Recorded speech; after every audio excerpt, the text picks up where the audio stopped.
Rais William Ruto amesema kuwa viongozi wa upinzani wanaeneza siasa za maneno tupu, akibaini kuwa siasa zile haziwafaidi wananchi na njia yoyote. Rais akiweka wazi kuwa wananchi ndio watampima kiongozi kulingana na utendakazi wake na pia maono yake kwa wakati wa uchaguzi ukiwadia. Rais amezungumza haya katika kaunti ya Meru. Siasa za mwaka wa 2027 zikiendelea kuchacha, serikali na upinzani wakieneza kampeni zao kuwashawishi wananchi sehemu tofauti nchini. Rais William Ruto amezuru kaunti ya Meru, katika hotuba yake akisema kuwa wapinzani hawana la maana ila wanaeneza siasa za maneno tupu.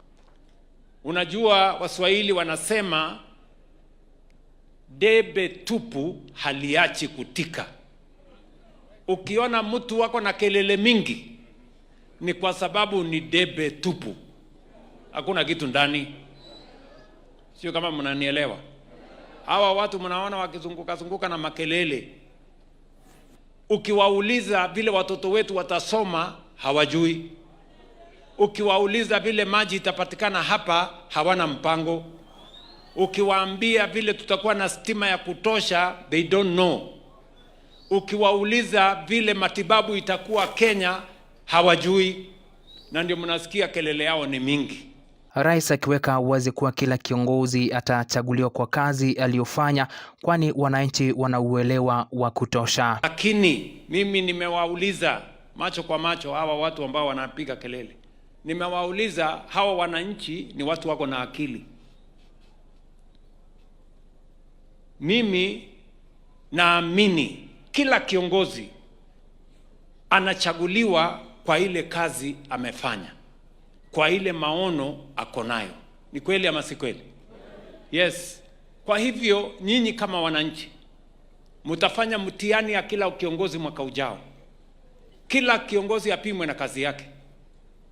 Kuna hata wengine hawajui Antobetwe ni wapi na wanataka kupigiwa kura. Wewe utapigiwa kura ujui, alafu mipango na maendeleo ya taifa letu la Kenya limechelewa, na imecheleweshwa na watu wa makelele mingi na kazi kidogo.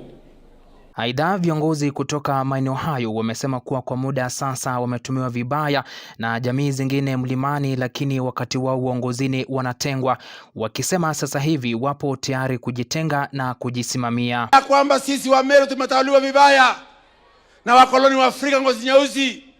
Mwaka 1960 tulisupport Kenyatta miaka 15, tukasupport Kibaki miaka 10, tukasupport Uhuru Kenyatta miaka 10, tukapatia Gachagua miaka 2.